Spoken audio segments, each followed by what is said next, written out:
Hello friends, welcome in Dhyanam PCS classes.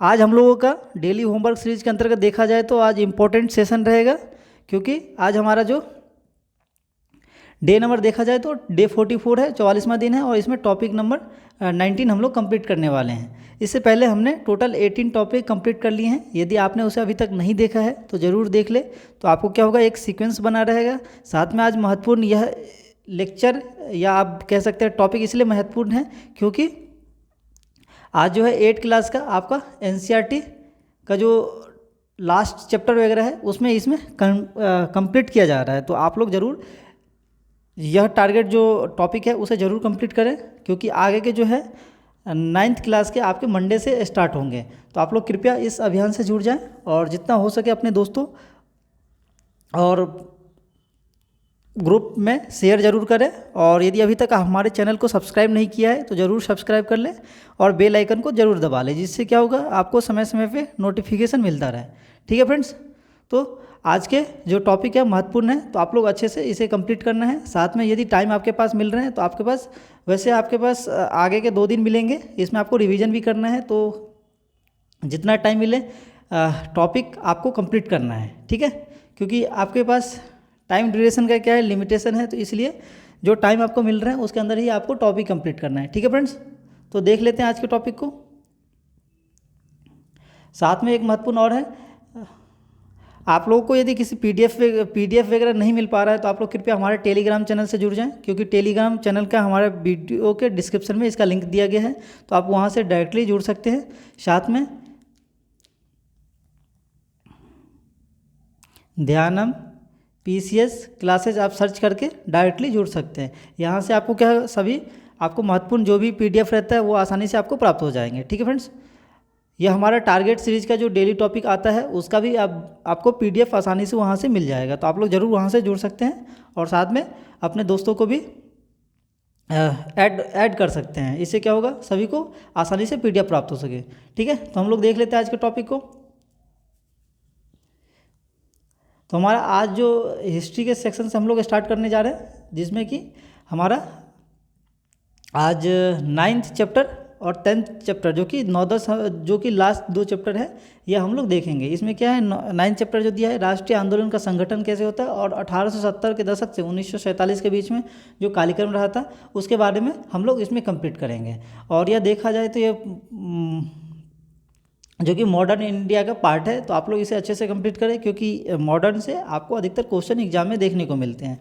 और friends, आप लोग यदि आप इस सीरीज से नहीं जुड़े हैं तो अभी जुड़ सकते हैं, क्योंकि क्या है, आपके पास अब समय फिर अब देखा जाए तो कम पड़ेंगे आपके पास। 6, 7 और 8 का देखा जाए तो आपके टॉपिक कंप्लीट हो जाएंगे। तो आगे से रनिंग से आप 9th स्टार्ट हो जाएगा। तो इसलिए अभी आप लोग जुड़ सकते हैं और जितना हो सके आप लोग रिविज़न या वन टाइम जल्दी जल्दी आप पढ़ सकते हैं। ठीक है, क्योंकि क्या है, अभी जो कि आप देख सकते हैं बार बार आपके बीपीएससी के चेयरमैन के द्वारा बार बार परिवर्तन आपको देखने को मिलते हैं। तो इसलिए कृपया आप लोगों को एनसीईआरटी पे कमांड बनाना है, क्योंकि आपको एनसीईआरटी बेस्ड क्वेश्चन सभी एग्जाम में पूछे जा रहे हैं। हालांकि यूपीएससी में पहले से ही पूछा जा रहा है, तो आप लोग यदि अभी तैयारी करेंगे तो उसमें भी आपको आसानी से मदद मिल सकता है। तो आप लोग कृपया फोकस एनसीईआरटी पे करें। साथ में आप यदि पढ़ लेते हैं थ्योरी पेपर, तो आप लोग कृपया ऑब्जेक्टिव क्वेश्चन की भी प्रैक्टिस करें। मैं भी इसका सीरीज आगे के कुछ दिनों में स्टार्ट करने जा रहा हूं, तो आप लोग ज़रूर इस चैनल से जुड़ जाएं, जिससे क्या होगा, एक ही जगह पे आपको सभी सब्जेक्ट का आसानी से कंटेंट आसानी से प्राप्त हो सके। ठीक है फ्रेंड्स, तो यहाँ से आप लोग को डेली टारगेट यहाँ से मिल रहे हैं, साथ में करंट अफेयर्स भी आपको यहाँ से आसानी से मिल जा रहा है। तो आप लोग कृपया एक ही जगह, ऐसा नहीं आप सभी जगह जाएंगे तो आपका टाइम भी बर्बाद होगा। तो इसलिए कृपया आप ही एक ही जगह होके अच्छे से अपना पढ़ाई जारी रख सकते हैं। ठीक है, और यह ना कि किसी कोचिंग का नोट्स या कोई भी आपको जो इन्फॉर्मेशन रहता है वो आसानी से यहाँ से प्राप्त हो जाएगा। यह क्या है, घर बैठे जो कि आप आसानी से कंप्लीट कर सकते हैं। इसमें केवल आपको क्या है, 4 to 5 आवर्स आपको निकालने पड़ेंगे, जिससे क्या होगा, आसानी से आप जो भी टॉपिक मिल रहे हैं उसे कंप्लीट कर सकते हैं। साथ में जो आपके पास अलग से मिल रहे हैं, उसमें आप रिवीजन कर सकते हैं, या बाद में मैं रिवीजन करने के लिए भी आपको टाइम देता हूँ। और आप देख सकते हैं, यदि अभी तक इसको फॉलो करा है तो आपको पता होगा जो हम लोग कैसे कंप्लीट कर रहे हैं। तो ये एक तरह से देखा जाए तो सेल्फ स्टडी मीडियम है, जिसमें क्या टारगेट आप खुद से पढ़ रहे हैं तो आपको पता नहीं चल पाता है जो हम लोग क्या पढ़ना है क्या नहीं पढ़ना है। लेकिन आप एक सीरीज़ लेके चल रहे हैं तो आपको पता रहता है जो हमें ये कंप्लीट करना है, नहीं तो हमारे ये टॉपिक छूट सकते हैं। ठीक है, तो यह ध्यान में रख के आप लोग आसानी से इसका तैयारी कर सकते हैं। तो हम लोग स्टार्ट करते हैं, आप टाइम ज़्यादा ना लेते हुए। तो हमने देख लिया है जो आज आपको हिस्ट्री में 9th और 10th चैप्टर जो कि आज आपको कंप्लीट करना है। 10th से जो कि हमारा दिया गया स्वतंत्रता के बाद क्या स्थिति था, उसके बाद में आपको देखना है। तो एक बार इंडेक्स को हम लोग देख लेते हैं, क्योंकि हमने शुरू से ही इंडेक्स को प्रीफर पहले करा है, क्योंकि इंडेक्स के माध्यम से हम लोग देखते हैं जो हमने इससे पहले के क्या पढ़ा है। और आप लोग से भी यह राय है जो आप लोग ज़रूर इंडेक्स के माध्यम से आप लोग पढ़ाई करें, इससे क्या होता है आपको आसानी से लिंकेज हो पाता है। ठीक है, तो हम लोग देख लेते हैं। इससे पहले हमने पहला चैप्टर पढ़ा था कैसे, कब और कहाँ। यहाँ से प्राय जो कि हमारे जो कि सोर्स आए थे मैन्युस्क्रिप्ट, प्राय जो कि मिडिवल इंडिया के बाद हम सब मैन्युस्क्रिप्ट के बेस पे ही कोई डेटा या कुछ सोर्स निकाल पाते हैं जो ये कहाँ से आए हैं। फिर इसका व्यापार से लेकर साम्राज्य की कंपनी की सत्ता किस प्रकार से स्थापित होती है। यह इनिशियल टाइम फ्रेम कहाँ का है, जो कि यूरोपीय कंपनी अपने भारत आते हैं और सत्ता का जो स्थापित करते हैं किस प्रकार से आते हैं। पहले वास्को डी गामा ने समुद्र मार्ग की खोज की थी इंडिया का। फिर यही सब जो कि कहानी और कार्यक्रम आपको दिखाया गया है इस चैप्टर में। फिर क्या है, ग्रामीण क्षेत्र पे शासन चलाना, जैसे यूरोपीय कंपनी का आगमन हुआ और उन्होंने किस तरीके से ग्रामीण क्षेत्र पे शासन चलाया था, यह सभी आपको इसमें देखने को मिलेंगे। फिर इसके आगे क्या है, आदिवासी दिकू एक स्वर्ण युग की कल्पना। यह बेसिकली देखा जाए तो बिरसा मुंडा पे आधारित चैप्टर है। आदिवासी से यह आपको लिंकेज करके जोड़ना है। और ये देखा जाए तो इसे भी टॉपिक आपको एग्ज़ाम में पूछे जाते हैं। और प्रायः देखा जाए तो आपको बीपीएससी के मेंस में भी यहाँ से टॉपिक एक बनता है, तो आप लोग इसे अच्छे से कंप्लीट करें। क्योंकि प्रायः देखा जाए तो पहले झारखंड जो है बिहार का ही पार्ट था, और जो भी प्राचीन जो भी इसके क्वेश्चन बनते हैं बिहार झारखंड से, वह आपके कुछ मेंस में टॉपिक पूछे जाते हैं। इसके आगे जो कि हमारा है अगला, जब जनता बगावत करती है 1857 के बाद। और यह देखा जाए तो इंपॉर्टेंट टॉपिक है, तो इसे आप लोग अच्छे से कंप्लीट करें, क्योंकि यह एक देखा जाए तो महान क्रांति के नाम से फेमस हुआ था। और यहीं से जो भी महत्वपूर्ण देखा जाए तो यहीं से एक महत्वपूर्ण स्टार्ट होता है, तो आप लोग जरूर इसे अच्छे से कंप्लीट करें। फिर इसका क्या, बुनकर लोहा बनाने वाले फैक्ट्री मालिक, यह प्राय जो कि आपके उद्योग से संबंधित है, किस प्रकार से हुआ था, यह आप लोग अच्छे से इसको देख लीजिएगा। साथ में जो कि हमारा अगला चैप्टर है, देशी जनता को सभ्य बनाना और राष्ट्र को शिक्षित करना। यह बेसिकली जो कि जैसे जैसे समय बढ़ता गया उन्होंने एक शिक्षा जगत में भी उन्होंने काम करा था, और शिक्षा पॉलिसी बहुत सारे काम किया, उसके बारे में इसमें दिया गया है। और फिर इसका क्या, महिलाएं जाति एवं सुधार, यह भी देखा जाए तो बेसिकली इसी से संबंधित है। महिलाएं और जाति किस प्रकार से हुआ था, पहले भेदभाव भी किया जाता था, यह सब इसमें दिया गया है। और यहाँ से आप लोग आसानी से किस प्रकार से सुधार भी किया गया था, यह आपको दिया गया है। तो यह यहाँ से आप लोग आसानी से इसे कंप्लीट कर सकते हैं। साथ में कि आज हमारा जो टॉपिक है, राष्ट्रीय आंदोलन का संगठन किस प्रकार से हुआ था और स्वतंत्रता के बाद, ये 2 चैप्टर जो कि इंपॉर्टेंट है और यह आपको कंप्लीट करके आना है। ठीक है, आगे के देख लेते हैं हम लोग सब्जेक्ट। आगे के जो हमारा सब्जेक्ट है वो ज्योग्राफी से दिया है। और एक महत्वपूर्ण यही, इससे पहले मैंने बता दिया, वैसे यह जो भी टॉपिक अभी एनसीईआरटी के हैं, यह आपके लास्ट चैप्टर हैं इस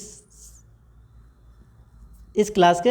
8 क्लास के देखा जाए तो सभी लास्ट आपके चैप्टर हैं, तो आप लोग इसको कंसिडर कर सकते हैं और आप लोग ध्यानपूर्वक इसे अच्छे से कंप्लीट करें। ठीक है, मैं बार बार इसको आपको बताऊंगा नहीं, डायरेक्टली मैं इसके टॉपिक पे जा रहा हूँ। तो आप ज्योग्राफी में जो आपको कंप्लीट करना है वो चैप्टर नंबर 6 कंप्लीट करना है, मानव संसाधन के बारे में। और ज्योग्राफी इंपॉर्टेंट पार्ट है, तो आप लोग जरूर इसे एनसीईआरटी से अच्छे से कंप्लीट करें। और ये लास्ट चैप्टर है, तो इसके हम लोग इंडेक्स को देख लेते हैं। इससे पहले हमने क्या क्या पढ़ा था, तो इससे पहले जो कि हमने पढ़ा था प्राय, और ज्योग्राफी के जो इंपॉर्टेंट टॉपिक है वो भी मैं आपको बता दे रहा हूँ। इससे पहले जो कि हमने संसाधन के बारे में पढ़ा था, संसाधन क्या होते हैं, किस प्रकार से होते हैं, कितने टाइप होते हैं, यह सब आपको आसानी से इसमें देखने को मिलेंगे। यह बेसिकली प्राय दूसरा चैप्टर जो कि है आपको इसके जो कि संसाधन के जो रूप है उसके बारे में आपको पढ़ने को मिलेंगे। भूमि क्या होता है, मृदा क्या है, जल क्या है, प्राकृतिक वनस्पति और वन्यजीव संसाधन, इसके बारे में आप लोग को डीपली यहाँ से देखने को मिलेंगे। और सभी के बारे में क्या होता है और क्यों होता है, इसके रोकथाम क्या होती है, ये सभी आपको दिया गया है। थर्ड चैप्टर जो कि हमारा है खनिज और शक्ति संसाधन।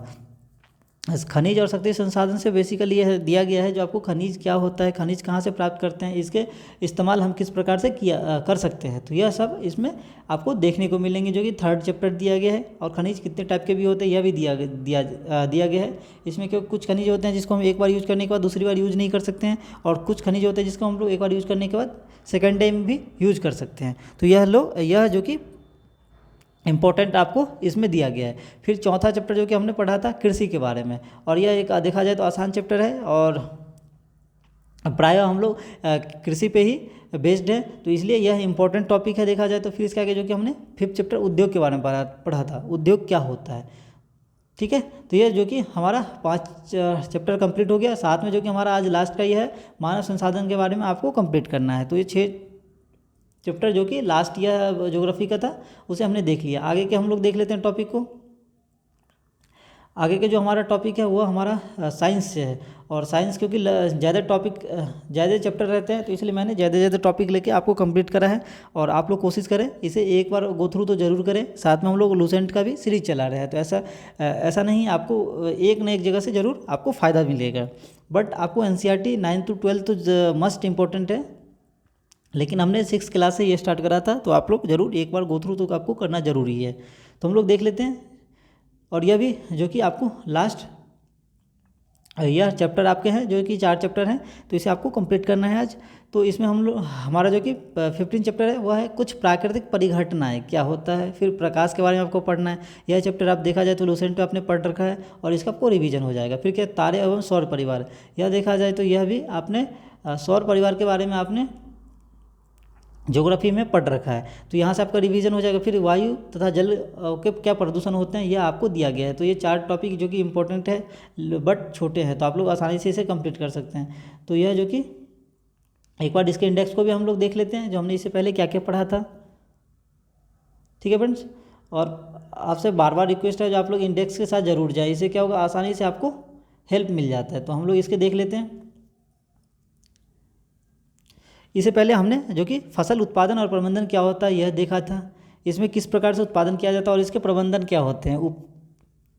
इसके आगे ये सूक्ष्म जीव मित्र एवं शत्रु, यह एक आसान चैप्टर है। फिर इसके आगे संश्लेषित रेशे और प्लास्टिक किस प्रकार से निर्माण होता है यह दिया गया आपको। पदार्थ में आपको धातु और अधातु क्या होता है, और ये इंपॉर्टेंट टॉपिक है देखा जाए तो बेस के हिसाब से। फिर इसका क्या कोयला और पेट्रोलियम, और यह कोयला और पेट्रोलियम के बारे में आपको दिया गया। क्रूड ऑयल किस प्रकार से होता है, तो यह सब इसमें आपको देखने को मिलेंगे। फिर इसके दहन और ज्वाला, फिर क्या है पौधे एवं जंतुओं का संरक्षण किस प्रकार से किया जाता है वह इसमें दिया गया है। इसके आगे जो कि कोशिका के बारे में आपको पढ़ना है, और यह देखा जाए तो बायो के हिसाब से इंपॉर्टेंट है। तो इसमें आपको कोशिका संरचना एवं प्रकार के बारे में देखना है। साथ में क्या है हमारा किशोर अवस्था की ओर, जैसे जैसे एक एज परिवर्तन होता है उसके बारे में आपको दिया गया है जो किस प्रकार से एक चेंजिंग आता है। फिर इसका क्या है बल तथा दाब, और यह इंपॉर्टेंट टॉपिक है बट यह आपका रिवीजन भी हो गया होगा। साथ में क्या है घर्षण, यह भी आपका फ्रिक्शन के बारे में आपको यहाँ पे पढ़ा होगा। इसमें क्या क्या होता है, फ्रिक्शन किस प्रकार से काम करता है, यह सब दिया गया है। फिर साउंड के बारे में पढ़ा होगा, ध्वनि के बारे में आपने।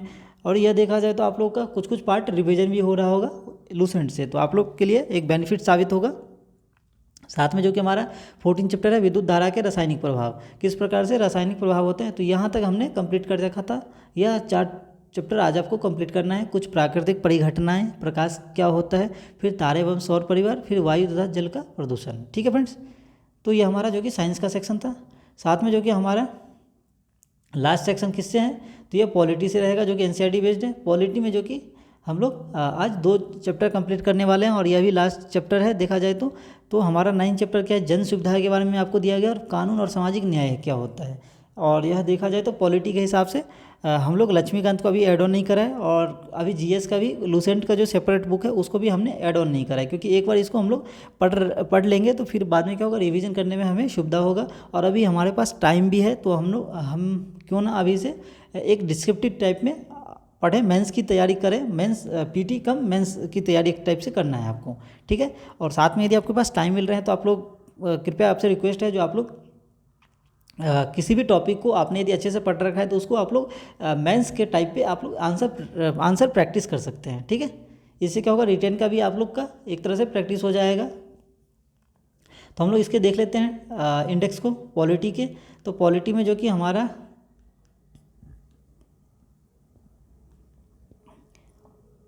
इससे पहले जो कि हमने क्या क्या पढ़ रखा है तो उसे एक बार देख लेते हैं। इससे पहले जो कि हमने 8 क्लास का पहला चैप्टर पढ़ा था, वो भारतीय संविधान के बारे में पढ़ा था, और यह आप जानते होंगे जो कितना इंपॉर्टेंट है, तो आप लोग जरूर इसे अच्छे से कंप्लीट करें।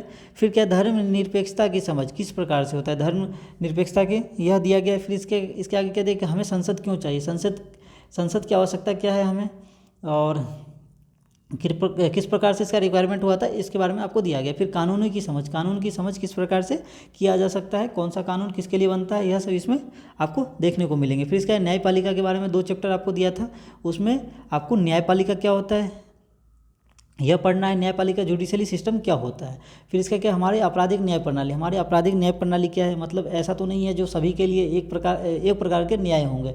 हर गलत चीज़ के लिए, या आप कह सकते हैं हर अलग अलग डिफरेंट टाइप्स के गलती के लिए अलग अलग एक प्रकार के न्याय हमारे संविधान में फिक्स किए गए हैं। तो उसी के अंतर्गत किसी को भी सजा या जो आप कह सकते हैं वो मिलता है। तो यह देखा जाए तो ये 2 इम्पोर्टेंट टॉपिक आपके हैं, इसलिए इसे अच्छे से कंप्लीट कीजिए। फिर साथ में जो कि हमारा पिछला टॉपिक था वह हास्यकरण की समझ किस प्रकार से होता है, फिर इससे निपटारा क्या होता है। यह 2 जो चैप्टर दिया है वह आसान है, और इसे अच्छे से आपने, आई होप आपने कंप्लीट करा होगा। फिर इसका क्या आगे क्या है, जो कि हमारा आज का जो कि टॉपिक है वह है जन सुविधा और कानून और सामाजिक न्याय क्या होता है, इसके बारे में आपको दिया गया है। जन सुविधाएं से यहाँ से तो ऐसे ही निकल के आ रहे हैं, जन मतलब जनता की जो कि सुविधाएं होते हैं वह किस प्रकार से होता है, यह आपको दिया गया है पढ़ना है। फिर कानून और सामाजिक न्याय किस प्रकार से होता है, सरकार जो कि आर्थिक क्षेत्र में एक प्रकार की महत्वपूर्ण भूमिका निभाता है। तो ये 2 आपके इंपॉर्टेंट टॉपिक हैं। साथ में जो कि हमारा लास्ट जो सेक्शन बच रहा है वह कौन सा है, वह लूसेंट का सेक्शन बच रहा है। और फ्रेंड्स क्या है, डेली भी मैं आपके लिए टॉपिक ला सकता हूँ, लेकिन आपको जैसे मैंने पिछले जो कि स्टार्ट करा था उसी टाइम मैंने बताया था, डेली में क्या है, टाइम भी आपका ज़्यादा कंज्यूम होता है और डिस्ट्रैक्शन होता है। तो आप लोग कृपया जो अभी हो रहे हैं, जिस टाइप से आपके टॉपिक बन रहे हैं उसी टाइप से आप ज़रूर फॉलो करें। इससे आपको क्या है, ज़रूरी इससे आपको फ़ायदा मिलेगा, क्योंकि क्या है, आज आपको टॉपिक जैसे मिल रहे हैं तो आपके पास क्या है, आज का टाइम है, फिर क्या है आपके पास कल का भी टाइम है। तो ये 2 टाइम आपके जो कि 1 कह सकते हैं 1+1 मतलब 2 डे, एक तरह से देखा जाए तो आपके पास 2 डे मिल रहे हैं। तो आराम से इसको कंप्लीट कर सकते हैं, साथ में आप रिवीजन भी कर सकते हैं, और प्रैक्टिस, चाहे आपके पास टाइम अभी मिल रहा है तो आप लोग प्रैक्टिस भी कर सकते हैं। हाँ, जिसके पास फुल टाइम आप तैयारी कर रहे हैं उसके पास तो मैं मान के चल रहा हूँ, उसके पास आपके पास सफिशिएंट टाइम है, बहुत टाइम है, आप आसानी से सब कुछ कर सकते हैं। हाँ, जिसके पास टाइम कम है, लिमिटेशन है, जॉब के साथ तैयारी कर रहे हैं या किसी काम के साथ तैयारी कर रहे हैं, तो उसके लिए क्या 4 to 5 आवर्स यदि आप निकाल रहे हैं अभी से, तो आपके लिए बहुत ही बेनिफिशियल साबित होगा। ठीक है फ्रेंड्स, और आप लोग ज़रूर ही टू डू लिस्ट बना के ज़रूर चलें, क्योंकि इससे क्या आपको पता रहेगा जो हमें क्या पढ़ना है क्या नहीं पढ़ना है, यह सब ज़रूर आपका होना चाहिए। तो आज जो कि हमारा लूसेंट सेक्शन से रहेगा, लूसेंट सेक्शन से आपको क्या पढ़ना है, लूसेंट सेक्शन से जो कि हमें कंप्लीट करना है वो करना है आज, जो कि न्यूटन का शीतलन नियम क्या होता है, न्यूटन्स लॉ ऑफ कूलिंग, यह क्या होता है इसके बारे में पढ़ना है। और देखा जाए तो ये छोटा टॉपिक है, ऐसा कुछ नहीं है, आप आसान से इसको कंप्लीट कर सकते हैं। फिर क्या, विकिरण का उत्सर्जन और अवशोषण किस प्रकार से होता है, ये तो जो आपके फिजिक्स में 2 टॉपिक यह है। इसके आगे क्या, केमिस्ट्री के, तो केमिस्ट्री में आज आपको 2 चैप्टर, जो कि एक देखा जाए तो रिवीजन करना है, वैद्युत रसायन मतलब इलेक्ट्रोकेमिस्ट्री के बारे में आपको जो कि आपको रिवीजन करना है, क्योंकि ये देखा जाए तो इंपॉर्टेंट टॉपिक थे, इसे मैंने इसको आपको दोबारा ऐड ऑन करा, जो कि रिवीजन पार्ट में चला गया है। और दूसरा जो कि मैंने न्यू टॉपिक लिया हुआ है, फ्यूल के बारे में पढ़ना है, ईंधन क्या होता है। आपको इसमें अलग अलग गैसों के अलग अलग नाम इसमें देखने को मिलेंगे, जो कि ये देखा जाए तो इंपॉर्टेंट है, तो इसे आप लोग अच्छे से कंप्लीट करें। साथ में आप नोट्स भी एक शॉर्ट नोट बना सकते हैं, जिससे क्या होगा आप लोग रिकैप करने में आसानी हो। फिर इसके आगे जो कि हमारा बायो का सेक्शन है, बायो के सेक्शन जो कि इंपॉर्टेंट टॉपिक है, इसलिए मैंने इसमें नया कोई ऐड ऑन नहीं करा। इकोलॉजी के बारे में आपको पढ़ना है, पारिस्थितिकी क्या होता है, क्योंकि यह देखा जाए तो लॉन्ग टॉपिक भी है, तो इसलिए मैंने इसमें कोई ऐड ऑन नहीं करा। आप लोग इसे अच्छे से रिवीजन कर ले, क्योंकि बायो के आपको पता है टॉपिक कम है, लेकिन चैप्टर जो कि है जो भी आते हैं वो इंपॉर्टेंट आते हैं। इसलिए मैं आपको ऐसा नहीं हूँ जो आपने एक बार पढ़ लिया आपको समझ आ गया बस हो गया, आपको अच्छे से समझ आ जाए उसके बाद आगे हम लोग नेक्स्ट टॉपिक लेंगे। ऐसा कुछ नहीं, हमारे पास टाइम भी अभी सफिशिएंट है। जब तक हम एनसीईआरटी खत्म करेंगे तब तक इसका 2 बार रिवीजन करना है, तो मतलब 1 टाइम तो अभी आपका रनिंग चल रहा है, एक बार आपको जरूर रिवीजन करना है। ठीक है, तो यह जो कि हमारा आज का जो टॉपिक था उसे हमने देख लिया है। आज के वीडियो में मैं इसका इंडेक्स को नहीं देख रहे हैं, क्योंकि कोई ऐसा नया ज़्यादा टॉपिक हमने कंप्लीट नहीं करा है जो कि आपको इंडेक्स पे ले जाऊं, क्योंकि वीडियो भी आपका लंबा बन जाएगा। तो बस आज के लिए इतना ही। आप लोग ज़रूर इस शेड्यूल को फॉलो कर सकते हैं, यह आपको हर एग्ज़ाम के लिए बेनिफिशियल साबित होगा। आप किसी भी पीएससी की तैयारी कर रहे हैं, चाहे आप बीपीएससी, एमपीपीएससी, यूपीपीएससी या कोई भी आप तैयारी कर रहे हैं, जेपीएससी, किसी भी तैयारी कर रहे हैं, आपके लिए यह बेनिफिशियल साबित होगा। तो आप लोग ज़रूर इससे जुड़ जाएं। यह क्या है, घर बैठे एक सीरीज़ है जो कि आप घर बैठे आप आसानी से तैयारी कर सकते हैं।